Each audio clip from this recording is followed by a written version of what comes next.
Traveling through the untamed wilds of Yaesha is an experience unto itself.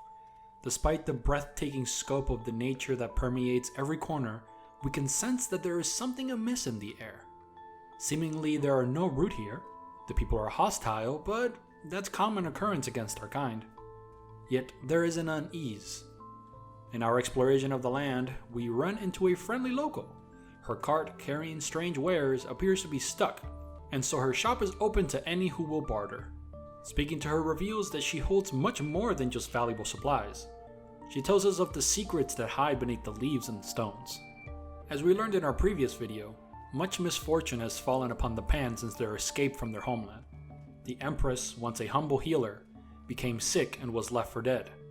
Her venture into the woods led her to a powerful tree, the Than. Its fruits healed her of disease and granted her immortality. In doing so, it also granted her influence over her kin, influence she used to lift herself and her closest to a status of rulers. From the Than came the Empress, the nobles, and subsequently, the Pan slaves. We also know now, thanks to our merchant friend, that the Than is dead, the fruit is rotted. The Empress struggles to hold her dominion as the key to her rule is no longer available. The nobility enjoys long life thanks to the fruit of the Than. But the fruit has gone bad, and the nobles worry. Yet they will not turn against their Empress. The risk is too great. The nobles survive on fruit of life as doled out by the Empress. But her gifts have waned over the years. Some say she hoards it for herself. Others, the Empress among them, accuse villagers of stealing. None believe this. The truth is, the fruit has gone bad. The Empress hides this. How could this have happened though? How does a tree that granted eternal life die? We learn the truth from the merchant. I will speak to you of the first Paxeltech to our world, the Krell King.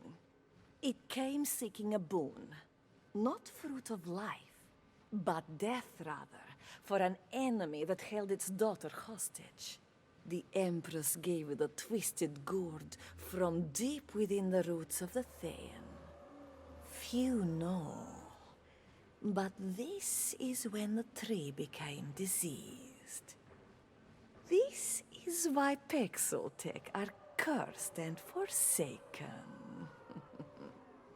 Long ago, before we ever set foot on Yaesha, the Empress and her court had settled comfortably atop the backs of their working Pan. Her kingdom flourished, and so did her hubris. To Yaesha came a being from another land, a king of his people who wished to rid himself of a terrible enemy. We know from the events that occurred within Chronos that the Krell King wished to rid himself of the Cyclops, the Krell's guardian. The reason being is that the Cyclops wanted to possess the king's daughter for himself. The king came to Yaesha and spoke with the Empress, requesting a tool to poison and to kill, something that the Than's nature directly opposed. She obliged and presented unto the Krell King a poisonous gourd that he could use to rid himself of his problem.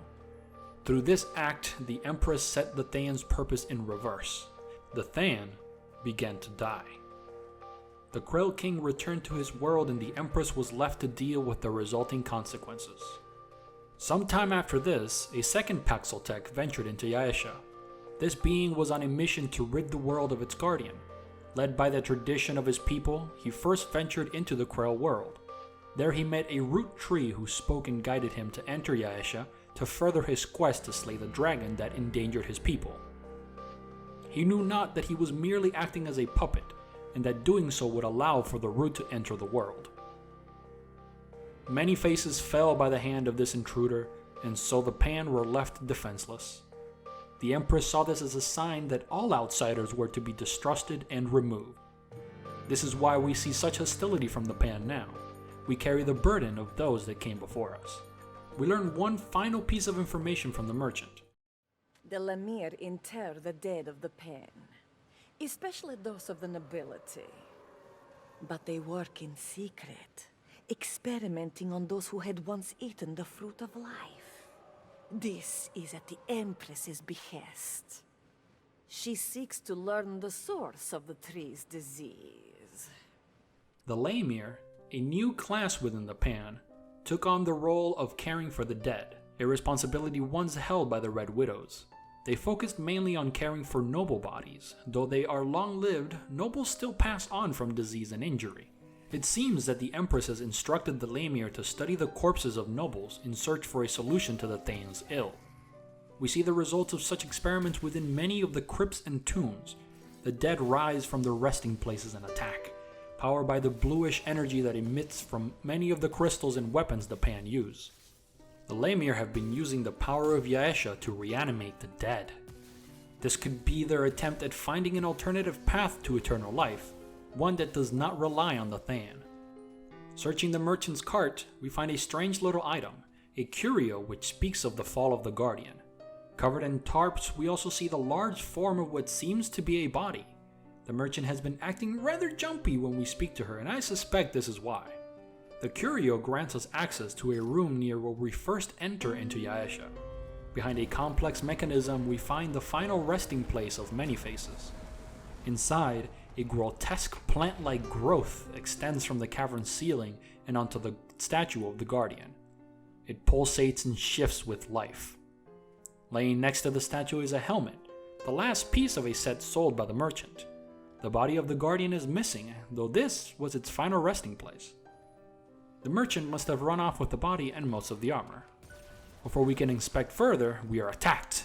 The Root are here. They attempt to end us in this place and succeed. When we return, they are gone.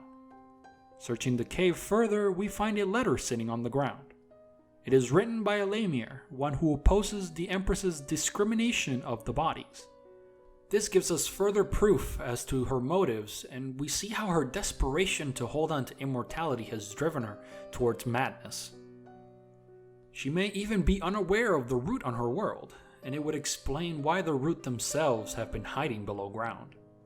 We return to the merchant to confirm our suspicions about the body in the cart, and instead find her dead. A growth, similar to that within the Guardian's room, extends over her body. Behind her, we find the Guardian's ring. Once again, we are attacked by the horror, though this time we vanquish it. Yet, we are left with many questions as to what just happened. The merchant can offer no answers, so we must speak to the oldest being on Yaesha, the Black Wolf himself, the Ravager.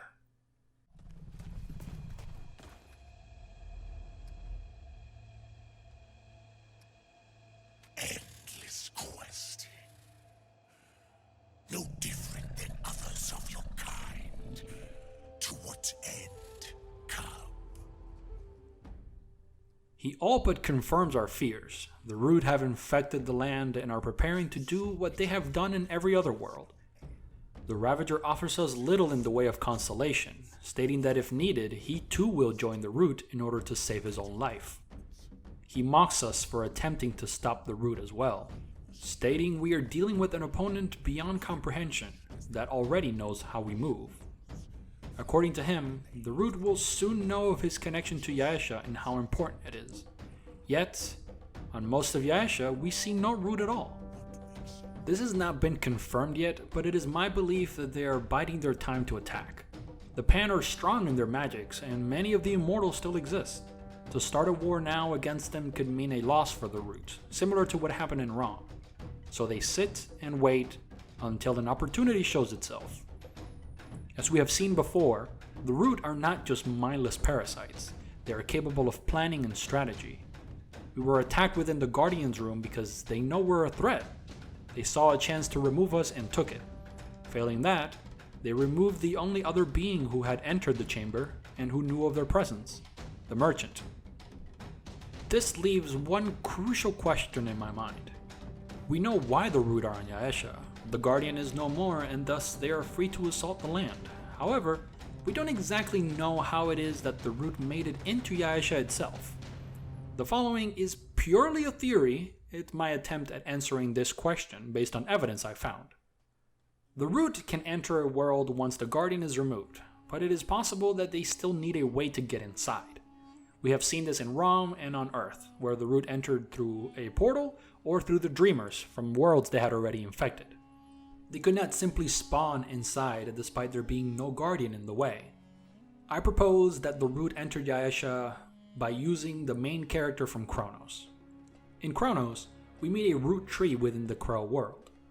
This tree speaks to us and instructs us to kill the guardians in order to reach the dragon, the entire purpose for our journey within that game. The tree also imparts us with a growth upon our arm, a gnarled covering of root vines which glows and grants us power. We carry this growth for the entirety of the game past that point. When we enter Yaesha and subsequently defeat many faces, we act as a tool for the root. In removing the guardian, we grant them a pass to enter. Additionally, after defeating many faces, our root arm glows and sparks and causes us to lose consciousness. I believe that in this moment, the root planted themselves inside of Yaesha within the Guardian's chamber. From here, they started to slowly grow and amass strength. This is the reason why we find the growth inside when we enter in the present day. Roughly a month would have passed, which would be enough time for them to properly attach themselves to the land and for the ravager to notice their presence.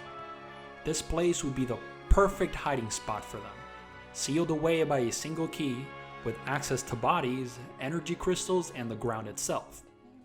For a species that has shown extreme forward thinking, using the Chronos character as both executioner and infector would be well within their capabilities. So I believe this is how the root originally entered Yaesha and are now in the process of infecting it from the inside. I would love to hear your thoughts on the matter, and if there is some key piece of evidence or information that I've missed completely that debunks this idea, I want to know about it. If you enjoyed my crazy ramblings about lore and want to hear much more, then be sure to subscribe to the channel and check out the Remnant playlist. We also have a wonderful Discord channel where you can interact with other nerds just like you. I'm also there a lot of the time.